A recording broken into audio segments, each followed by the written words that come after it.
కృష్ణా జిల్లా మచిలీపట్నంలోని excise superintendent కార్యాలయం ఎదుట కల్లుగీత కార్మికులు ధర్నా నిర్వహించారు. ఏపీ కల్లుగీత కార్మిక సంఘం ఆధ్వర్యంలో జరిగిన ఈ ఆందోళనలో కార్మికులు పెద్ద సంఖ్యలో పాల్గొని ఎక్సైజ్ ఆఫీస్ ఎదుట కల్లు పారబోసే నిరసన తెలిపారు. మద్యం వ్యాపారానికి ఇస్తున్న ప్రాధాన్యత తమకు ఇవ్వడం లేదని వారు ఆగ్రహం వ్యక్తం చేశారు. కనుమరుగవుతున్న వృత్తికి రక్షణ కల్పించాలని, చెట్టుపై నుంచి పడిపోయిన వారికి గతంలో మాదిరిగానే ఎక్స్గ్రేషియా ఇవ్వాలని డిమాండ్ చేశారు. గీత కార్మికుల ఆర్థిక అభ్యున్నతి కోసం ప్రత్యేక కార్పొరేషన్ ఏర్పాటు చేయాలని డిమాండ్ చేశారు.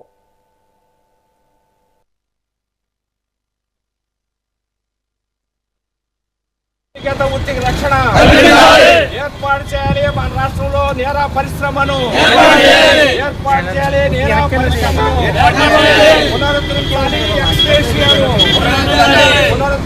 ఎక్స్గ్రేషియాను పునరుద్ధరించాలి. టాడీ ఫైనాన్స్ కార్పొరేషన్ కల్పించాలి. కల్లుగీత వృత్తికి రక్షణ ఏర్పాటు చేయాలి. మన రాష్ట్రంలో నేరా పరిశ్రమను ఏర్పాటు చేయాలి. నేరా పరిశ్రమను పునరుద్ధరించాలి. ఎక్స్గ్రేషియాను పునరుద్ధరించాలి. టాడీ ఫైనాన్స్ కార్పొరేషన్ కల్పించాలి. కల్లుగీత వృత్తికి రక్షణ ఏర్పాటు చేయాలి. మన రాష్ట్రంలో నేరా పరిశ్రమను ఏర్పాటు చేయాలి. నేరా పరిశ్రమను పునరుద్ధరించాలి. కల్లుగీత వృత్తి నానాటికి రోజు రోజుకి కనుమరుగైపోతా ఉంది. కల్లుగీత వృత్తిని రక్షణ కల్పించి ప్రభుత్వం ఆదుకోవాలని చెప్పి ఈ సందర్భంగా విజ్ఞప్తి చేస్తా ఉన్నాం. కళ్ళు అమ్ముడు పోవటం లేదు. వాళ్ళ ప్రాణాలు హరించి కుటుంబాలు నాశనం చేసే మద్యానికి బానిసలు అవుతున్నారు తప్ప ఎన్నో పోషక విలువలైనటువంటి కళ్ళు మీద ఆసక్తి చూపలేదు తగ్గిపోతా ఉంది. ప్రభుత్వం ఆదుకోవాలని కోరుతా ఉన్నాం. వాళ్ళు తాగపోతే మేమేం చేస్తామని కొంతమంది అనుకోవచ్చు.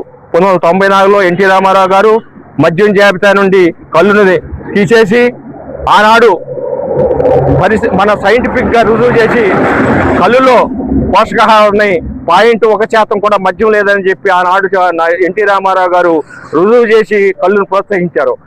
ఆ రకంగా ఈ మన ప్రభుత్వం కూడా ప్రోత్సహించాలని కోరుతా ఉన్నాం.